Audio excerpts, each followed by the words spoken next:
And so, in terms of athlete recruitment, there's such a wide pipeline. The difference in terms of with MMA and combat sports is there's no objective world records. So, it's solving for a fame question, not a performance question.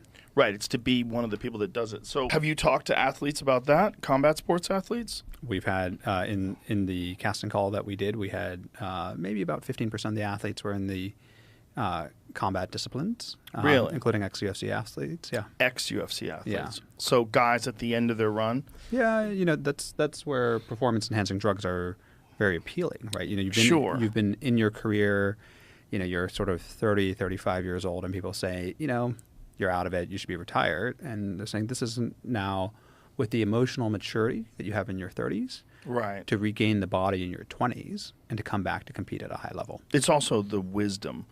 It's not just emotional maturity. It's like accumulated time sparring, accumulated time in different scenarios where you know what's coming next. You don't have to think about it. It's programmed into your system. So they're all kind of well, that is interesting because, I don't know how much you guys follow MMA, but one of the great eras of MMA was Vitor Belfort when they let him take testosterone. Mm-hmm. So do you know about this? No. Okay. It's legendary in MMA because he is the best example of a veteran, a guy who was an older guy, first fought in the UFC at 19 years old in 1997.